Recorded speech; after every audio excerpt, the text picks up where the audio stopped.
ક્ષત્રિય સમાજના મહિલા અગ્રણી પદ્મિનીબા વાળા ફરી વિવાદમાં આવ્યા છે।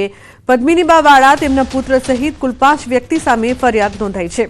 Gondal city B division police સ્ટેશનમાં ફરિયાદ નોંધાઈ છે। બળજબરીપૂર્વક પૈસાની માંગણી, જાનથી મારી નાખવાની ધમકી આપ્યાનો આરોપ છે। તો ગોંડલમાં એક યુવતીએ 60 વર્ષીય નિવૃત્ત વ્યક્તિને પ્રેમ સંબંધમાં હતી। પ્રેમ સંબંધ રાખીને પાછળથી યુવતીએ પૈસાની માંગણી કરી હતી। મકાન પણ પચાવી પાડવાની યુવતીએ ધમકી આપી હતી। બાદમાં પદ્મિનીબા વાળા અને તેમના પુત્ર સહિત 5 વ્યક્તિઓ ગોંડલ પહોંચ્યા હતા।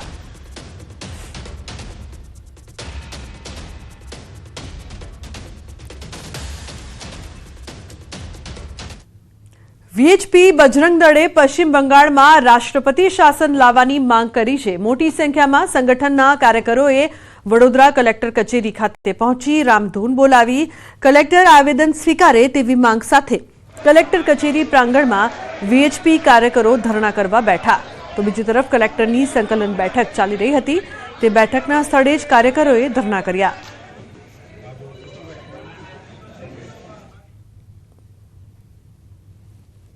સરકારે વકફ કાનૂનમાં જે સંશોધન કર્યું તેની આડમાં પશ્ચિમ બંગાળમાં જે તોફાનો થઈ રહ્યા છે એ તોફાનોમાં હિન્દુઓને ટાર્ગેટ બનાવીને આ સરકાર સમર્થિત તોફાનો હોવાનું અનુમાન થઈ રહ્યું છે। એટલે રાષ્ટ્રપતિ શાસન પશ્ચિમ બંગાળમાં લાગે એની વિશ્વ હિન્દુ પરિષદની માગણી છે। તો વીએચપી અને બજરંગ દળ દ્વારા ધરણા કરવામાં આવી રહ્યા છે। કલેક્ટર કચેરી ખાતે કાર્યકરોએ ધરણા કર્યા છે। ઉલ્લેખનીય છે કે પશ્ચિમ બંગાળમાં હિન્દુઓ સાથે જે પ્રકારથી અત્યાચાર થઈ રહ્યો છે, પશ્ચિમ બંગાળમાં રાષ્ટ્રપતિ શાસન લાવવામાં આવે તેવી માંગ કરવામાં આવી રહી છે। તો સુરતમાં હિન્દુ સંગઠનનો વિરોધ। પશ્ચિમ બંગાળમાં હિન્દુઓ પર અત્યાચારને લઈને વિરોધ કરવામાં આવી રહ્યો છે। સુરતમાં હિન્દુ સંગઠન દ્વારા જિલ્લા કલેક્ટરને આવેદન આપવામાં આવ્યું છે। પશ્ચિમ બંગાળમાં હિન્દુઓ પર થઈ રહેલા અત્યાચારને લઈને આવેદન આપવામાં આવ્યું। વિશ્વ હિન્દુ પરિષદ, બજરંગ દળ, દુર્ગા વાહિની સહિતના હિન્દુ સંગઠનો ઉપસ્થિત રહ્યા। હિન્દુઓ ઉપર જે ખરાબ કાર્યો થઈ રહ્યા છે, હિન્દુઓની હત્યા થઈ રહી છે, એ બાબતે સરકારશ્રીને જાગૃત કરવા માટે વિશ્વ હિન્દુ પરિષદ, બજરંગ દળ તથા દરેક હિન્દુઓ સુરત કલેક્ટર કચેરીએ ભેગા થયા છે અને આ બાબતે સરકારનું ધ્યાન દોરવાનું। અમદાવાદ કલેક્ટર કચેરી ખાતે વીએચપીએ વિરોધ નોંધાવ્યો છે। બંગાળમાં હિન્દુઓ પર થયેલી હિંસાને લઈને વિરોધ થયો છે। મોટી સંખ્યામાં વીએચપી નેતા અને કાર્યકર્તાઓ એકત્રિત થયા છે। તો પશ્ચિમ બંગાળમાં રાષ્ટ્રપતિ શાસન લાદવાની માંગ કરી છે। મમતા બેનર્જીના પોસ્ટર લઈને વિરોધ કર્યો છે। મમતા બેનર્જીનું પૂતળું બાળવાનો પણ પ્રયાસ કરાયો છે। કલેક્ટરશ્રીને રાષ્ટ્રપતિને પહોંચે એ માટે આવેદન આપવાનો કાર્યક્રમ હતો। અત્યારે આપણે બધાને ખબર છે બંગાળની સ્થિતિ હિન્દુઓ માટે બહુ ખરાબ છે અને ત્યાં આગળ રાષ્ટ્રપતિ શાસન લાગે, કારણ કે ગામ છોડીને હિન્દુઓને પલાયન થવાની સ્થિતિ તો નિર્માણ થઈ ગઈ છે। હિન્દુઓ સુરક્ષિત નથી, એના માટે રાષ્ટ્રપતિ શાસન લાગવું જોઈએ। વિરોધની અંદર જે મમતા સરકાર દ્વારા સમર્થિત જે દંગા કરવામાં આવે છે, હિન્દુઓના ઉપર જે અત્યાચાર કરવામાં આવ્યો છે, 500થી ઉપર પરિવારોએ ત્યાંથી પલાયન કરવું પડ્યું છે। દેશભરની અંદર આજે વિશ્વ હિન્દુ પરિષદ બજરંગ દળ દ્વારા વિરોધ પ્રદર્શન છે, ધરણા છે અને કલેક્ટરના આવેદનપત્રનો કાર્યક્રમ આપ્યો છે। પશ્ચિમ બંગાળમાં હિન્દુઓ પર થયેલા હિંસાનો વિરોધ જે છે તે કરવામાં આવી રહ્યો છે। હાલ આપ જોઈ શકો છો કે અમદાવાદના સુભાષ બ્રિજ પાસે વીએચપીના કાર્યકરો જે છે તે એકઠા થયા છે અને પશ્ચિમ બંગાળના મુખ્યમંત્રી મમતા બેનર્જીનું પૂતળું બાળવાનો જે પ્રયાસ કરવામાં આવ્યો છે। જોકે પોલીસે અગાઉ પર જ્યારે જે પૂતળું બાળવા માટે પૂતળું લઈ ને વીએચપીના કાર્યકરો આવ્યા હતા, પરંતુ તેને નિષ્ફળ બનાવવામાં આવ્યો તો પણ ફરી એકવાર એ પૂતળું જે છે તે બાળવામાં આવ્યું છે। મમતા બેનર્જીના પોસ્ટર જે છે તે સળગાવવામાં આવ્યા છે, મમતા બેનર્જીના પોસ્ટર ફાડવામાં આવ્યા છે અને આ ઉગ્ર વિરોધ જે છે તે અત્યારે જે પ્રકારે પશ્ચિમ બંગાળમાં હિન્દુઓ પર જે હિંસા થઈ રહી છે અને તે હિંસાના વિરોધમાં આ વિરોધ પ્રદર્શન કરવામાં આવી રહ્યું છે અને વીએચપી અને બજરંગ દળના કાર્યકરો અહીંયા વિરોધ પ્રદર્શન કરી રહ્યા છે। કેમેરામેન ખેંગાર રાઠોડ સાથે સંજય ડાક, ન્યૂઝ 18 ગુજરાતી, અમદાવાદ।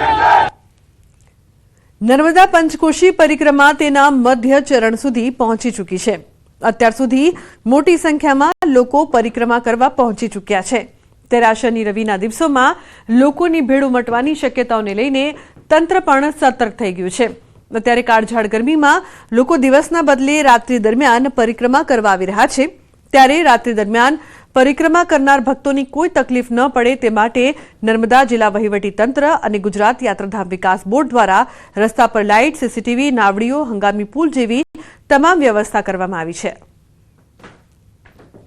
રાતે ખૂબ ભીડ થતી હોય છે, પણ આ ભીડની અંદર પણ ગુજરાત સરકાર શ્રી દ્વારા નર્મદા જિલ્લાનું વહીવટી તંત્ર અને સાથે સાથે ભારતીય જનતા પાર્ટીના કાર્યકર્તાઓ બધા ભેગા મળીને દરેક પરિક્રમાવાસીને કોઈ પણ પ્રકારની સમસ્યા ના થાય, કોઈ પણ પ્રकारनी तकलीफ ना पड़े ये प्रकारનું આખું આયોજન કર્યું છે. इस साल रोड और सारी अरेंजमेंट बहुत अच्छी है, सब जगह बहुत ज्यादा पॉजिटिव रिस्पांस है.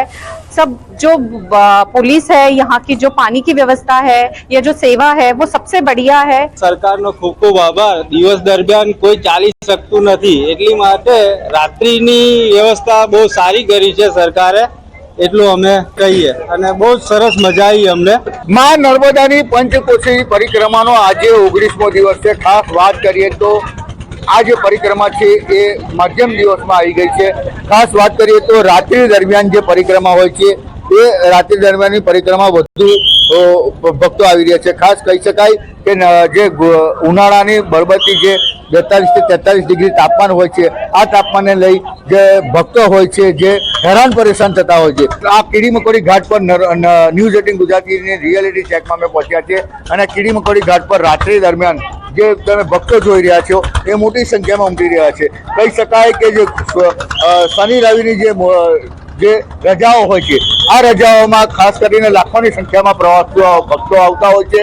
કહી શકાય કે જે નાવડીઓ ઓછી પડતી હતી, જેને 100 નાવડીઓ પણ મૂકી દેવામાં આવી છે અને ભક્તોને સરળતાથી અવર જવર કરવા માટે તમામ વ્યવસ્થા કરી દેવામાં આવી છે. ખાસ વાત કરીએ તો જે 42 થી 43 ડિગ્રી તાપમાનમાં જે ભક્તો હેરાન પરેશાન થતા હોય છે ગરમીને લઈ, એટલે રાત્રિ દરમિયાન જે પરિક્રમા હોય છે એ વધી રહી છે. દીપક પટેલ, ન્યૂઝ 18 ગુજરાતી, નર્મદા. તો અમરેલી લેટરકાંડ બાદ વધુ એક લેટરકાંડ સામે આવ્યો છે. ઉપલેટા ધોરાજીના ધારાસભ્ય સામે ગંભીર આક્ષેપો કરતો એક લેટર સોશિયલ મીડિયામાં વાયરલ થયો છે. ધારાસભ્ય મહેન્દ્ર પાડલિયાએ ભ્રષ્ટાચારની માજા મૂકી હોવાનો લેટરમાં ઉલ્લેખ કરવામાં આવ્યો છે.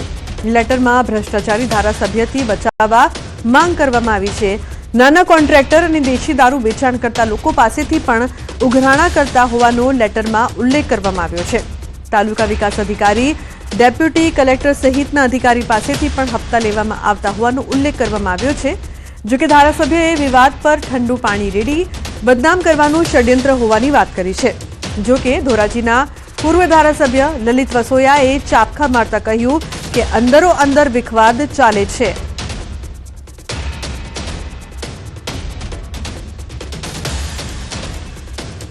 મારા વિરોધમાં આક્ષેપ કરતી કેટલીક પત્રિકાઓ વાયરલ થયેલી છે.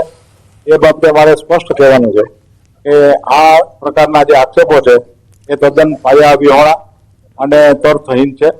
આ આક્ષેપ કરનાર એ કોઈ હિતશત્રુ, કોઈ દ્વેષથી પીડાતા કે ઈર્ષાથી પીડાતા એ કોઈ વ્યક્તિનું કારસ્તાન છે.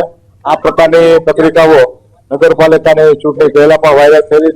નગરપાલિકાની ચૂંટણી કે ભારતીય જનતા પાર્ટીનો ભવ્ય વિજય થયો ત્યાર પછી પણ આવી પત્રિકાઓ બહાર પાડવામાં આવી હતી અને આ કોઈ હિતશત્રુ છે. આ બાબતે જિલ્લા પોલીસ વડાને તપાસ કરવા માટે પણ રજૂઆત કરેલી.